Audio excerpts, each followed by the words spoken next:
Hey guys, it's Diane from Balance Bites, and I have my Invisalign in. So if I have a little bit of a lisp, that's why.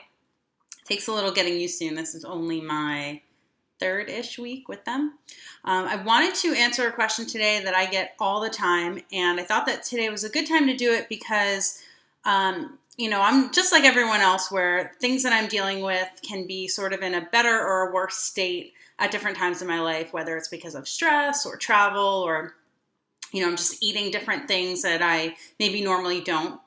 I wanted to talk about my skin today, and I have a whole blog post I'll be doing, and I'll probably embed this video with the post about kind of my journey with my skin, because for me, going paleo wasn't something that really changed my body composition a ton or the shape of my body that much. For me, that really isn't something that paleo did for me.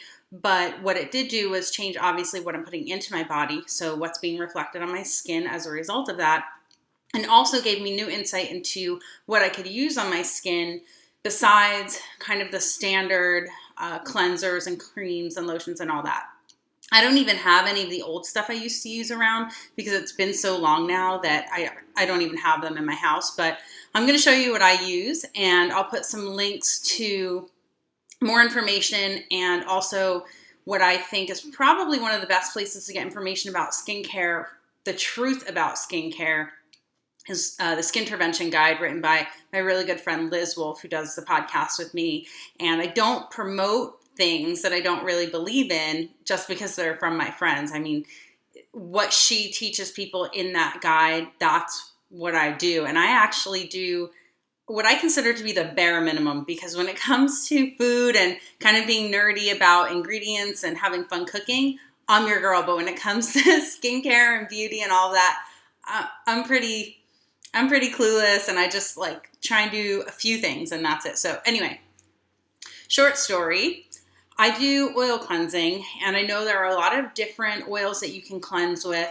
Liz covers a lot of options in the Skin Intervention Guide, but I am so lazy that I literally just do oil cleansing with coconut oil. So what that means is I get in the shower and I take a washcloth and I put a damp washcloth on my face. I take maybe a dime or a nickel size amount of coconut oil, depending if I have makeup on or not. Massage it into my face after it's been dampened with the washcloth.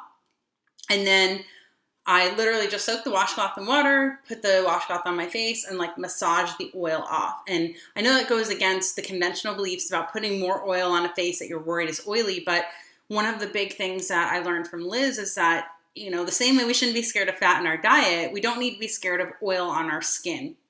And a lot of people have commented on some of my videos saying my skin looks like it's glowing, or, that it looks great, whatever it is. And that's because I'm not fighting the natural need that my skin has for oil. So that's what I do. And your skin will feel soft and supple when you're done. And it doesn't feel oily or heavy. It just feels clean and not that like tight, dried out feeling, that you would get from a cleanser. And I was using some organic cleansers before.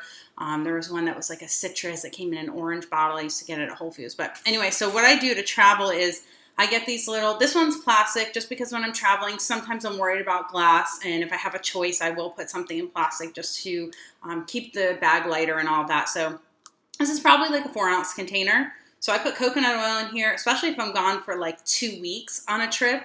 I'll use coconut oil for pretty much everything from cleaning my face, additional oil to take off eye makeup, just body lotion. I don't put any other lotion on my skin these days. That is not like a totally natural thing. So there's that.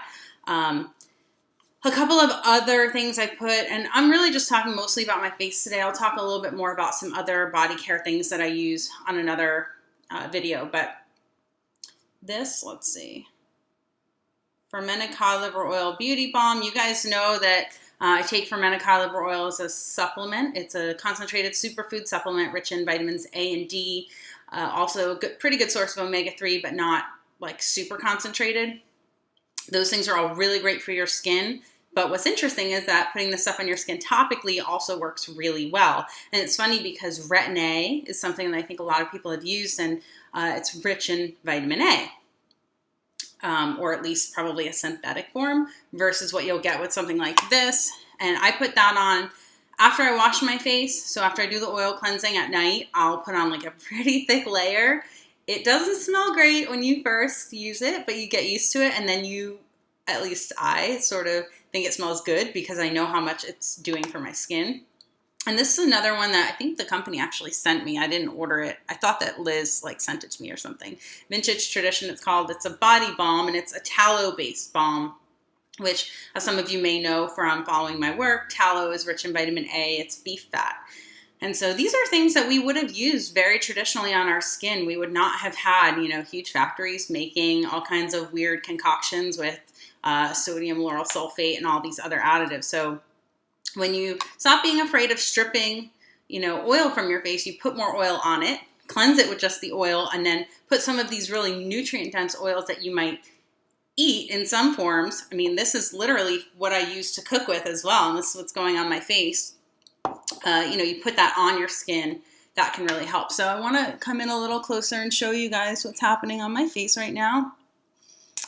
This camera goes kind of backwards. So I'm going to show you pictures on my website, like I said, but you can see here, I think I have one little blemish here. I had some dairy a couple of weeks ago, and for me, dairy will break me out in my forehead. It'll also contribute to some jawline acne, and too many nuts as well. So if I'm doing like paleo-friendly cookies and things like that, I'll start to break out and it won't go away. So on this side, I have this like little guy that kind of has taken a long time to go away, but you can see everything's really smooth and clear.